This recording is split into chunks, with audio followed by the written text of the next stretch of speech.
মা কালীকে police prison ভ্যানে তুলছে, এই দৃশ্য এবং তার সঙ্গে মা কালীর মূর্তি ভাঙা দেখার পর থেকে শুরু হয়ে গেল হই হই। তৃণমূলের আস্ত বলির পাঁঠা যদি কেউ থেকে থাকে সেটা হচ্ছে দেবাংশু ভট্টাচার্য। মমতা ব্যানার্জি তাকে জেনে শুনে সাংসদ পদে হারিয়েই ছাড়লেন, সায়নী ঘোষকে সেই জায়গায় জিতিয়ে ছাড়লেন। মুখ্যমন্ত্রী মমতা ব্যানার্জির কাছে দেবাংশুর যে কতটা নামডাক, সত্যি কথা বলতে সেটা আমাদের বুঝতে আর বাকি নেই। তো আজকে দেবাংশু ভট্টাচার্য একটা কথা বলেছে যে কাকদ্বীপের ঘটনাতে সেখানটায় বিজেপির একজন যুব মোর্চার সদস্য নারায়ণ হালদার সে নাকি মদ্যপ অবস্থায় ভেঙে দিয়েছে মা কালীর মূর্তিটা।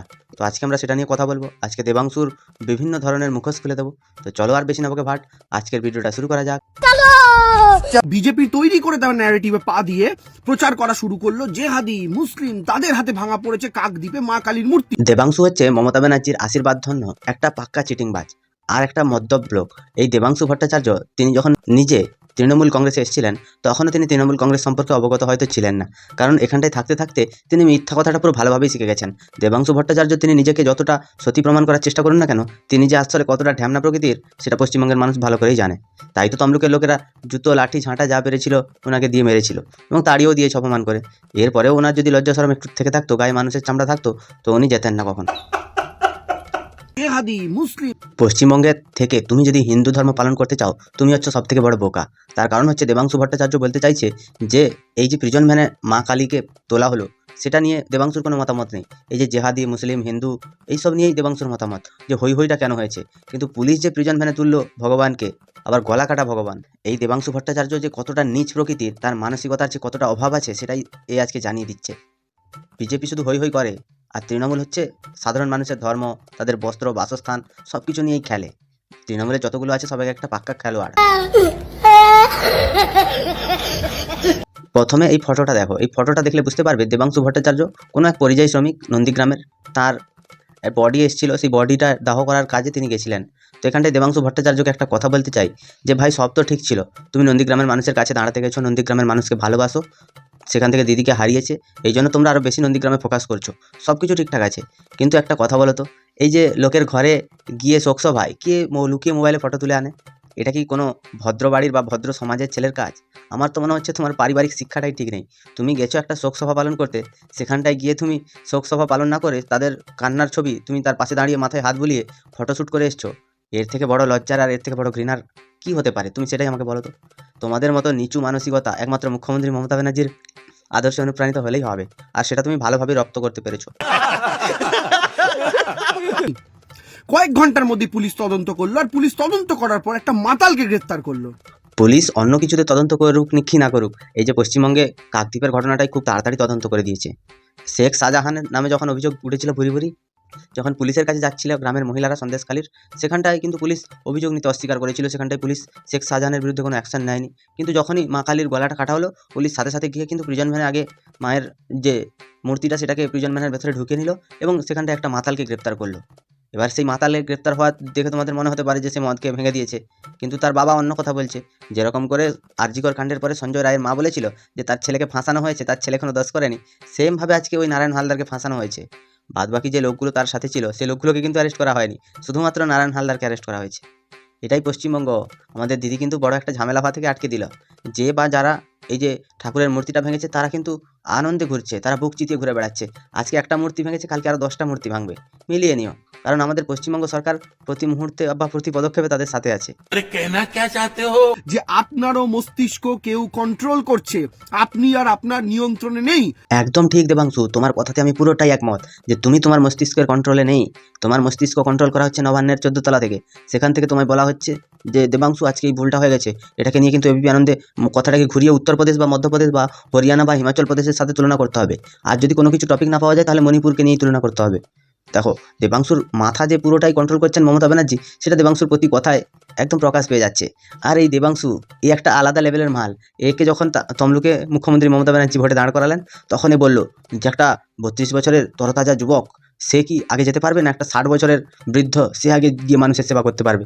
ভাই হারার পরে একটা দিনের জন্য তমলুকে দেবাংশু ভট্টাচার্য যায়নি, মানে এরা কীভাবে মানুষের কাছে পৌঁছাতো এবার মানুষ বিচার করেছে।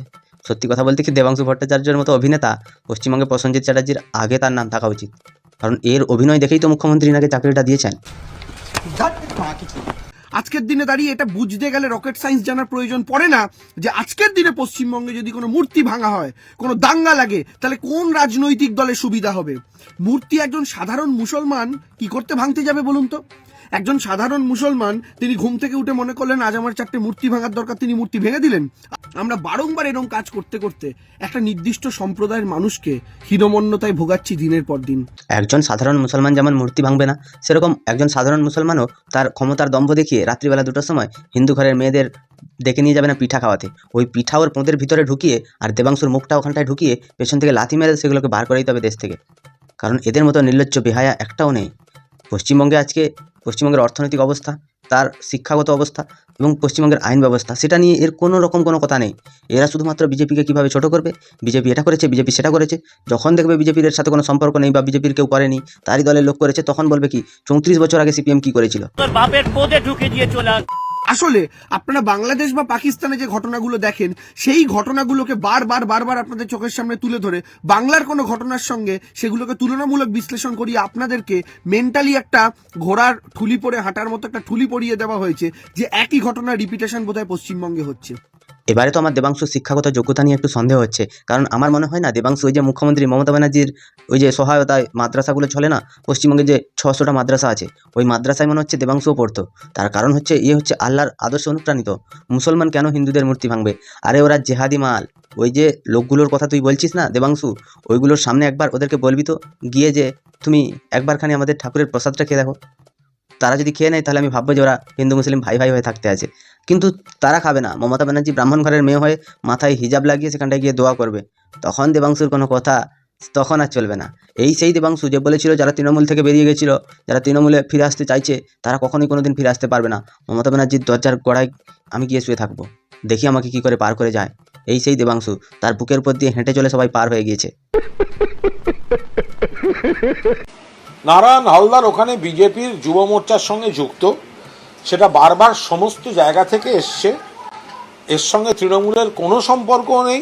কিন্তু প্রিজন ভ্যান তার বাবা তো বলছে সে নাকি তৃণমূল করতো, তার ঠাকুরদা নাকি তৃণমূলের হয়ে দাঁড়িয়েছিল, ওরা নাকি তৃণমূলের সক্রিয় সদস্য। এই নারায়ণ হালদারও নাকি তৃণমূল করে। বলি একটুখানি গাঁজাটা দিনের বেলা কম খেলে হতো না? এত পরিমাণে খেয়ে তুমি যদি ইন্টারভিউ দিতে বসো, লোক যা বলবে সেটা শুনেই তো ক্যামেরার সামনে এসে বলে দিলে হয় না। ও তথ্যগুলোকে একটু যাচাই করতে হয়। যে লোকটা অ্যারেস্ট হয়েছে তার বাবা তৃণমূল করে আর ছেলে মনে হচ্ছে বিজেপি করে। এই হচ্ছে পশ্চিমবঙ্গের পরিস্থিতি। ঢপবাজি আর চিটিংবাজি কুণাল ঘোষের রক্তে রক্তে জড়িয়ে আছে। যেই মুখ্যমন্ত্রীকে চোর বলেছিল সেই মুখ্যমন্ত্রী আজকে এনার কাছে ভগবান, দাতা, বিধাতা সবই হয়ে গেছে। আসলে এদের দোষ নয়, দোষ হচ্ছে আমাদের পশ্চিমবঙ্গের মানুষের। আর মানুষের যদি দোষ না থাকতো এরা এতদিনে ক্ষমতাই থাকতো না। समझ रहे हो आप? समझ रहे हो? এর সঙ্গে তৃণমূলের কোনো সম্পর্ক নেই।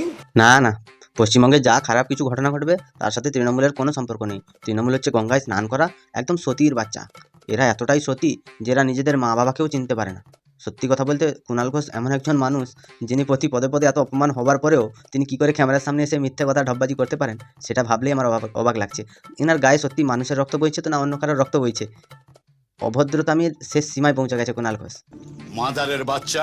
যাতে বিজেপিকে রাজনীতি করার একটা স্পেস করে দেওয়ার চেষ্টা করছে। আচ্ছা, তার মানে প্রতি পদে পদে হিন্দু ছেলেপুলেরা এরা হচ্ছে বিজেপিকে জায়গা করে দিচ্ছে, একটা রাজনৈতিক স্পেস বানাচ্ছে। সত্যি মানতে হবে কুণাল ঘোষের বুদ্ধি আছে।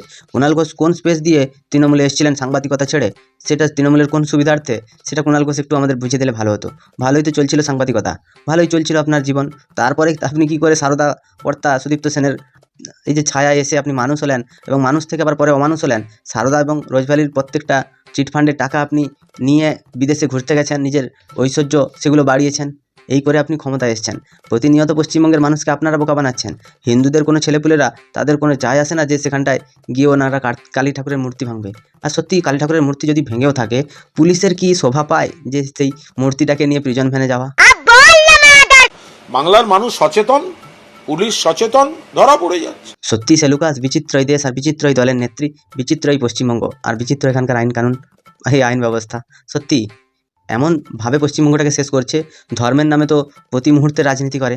পশ্চিমবঙ্গে মুখ্যমন্ত্রী মমতা ব্যানার্জি তিনি শুধুমাত্র হিন্দুদের ভোট টানার জন্য প্রতিনিয়ত তিনি সব কিছুতেই দান করে আসছেন টাকা। সাধারণ মানুষের ট্যাক্সের টাকা, সাধারণ মানুষের দুঃখ কষ্ট করে জমানো টাকা, পশ্চিমবঙ্গের উন্নয়নের টাকা, সেগুলোকে তিনি বিলি করছেন কোথায় না পুজো প্যান্ডেলে, সাংস্কৃতিক অনুষ্ঠানে, খেলাধুলায়। এগুলো হচ্ছে পশ্চিমবঙ্গের এখন বর্তমান একটা পেশা বললেই চলে। পেশা ছাড়া আর কিছু নয়। কারণ পশ্চিমবঙ্গে যত বেকার আছে তারাই একমাত্র এসে এখানটায় মুখ্যমন্ত্রীর এই সাংস্কৃতিক অনুষ্ঠানে যোগ দেয়। কারণ যদি দুটো খাবার মেলে, বাস অতটুকুই। তোমাদের কি মতামত আর এই চাটাংশুকে নিয়ে? তোমাদের কি মতামত সেটাও কমেন্টে জানিও। যদি ভিডিওটা ভালো লাগে তাহলে লাইক করো, কমেন্ট করো, শেয়ার করো, সাবস্ক্রাইব করো, পাশে থাকা বেল আইকনটা প্রেস করতে একদম ভুলবে না। সবাই ভালো থেকো, সুস্থ থেকো, সাবধানে থেকো, আর দেখতে থাকো বাংলার কোণে ঘর।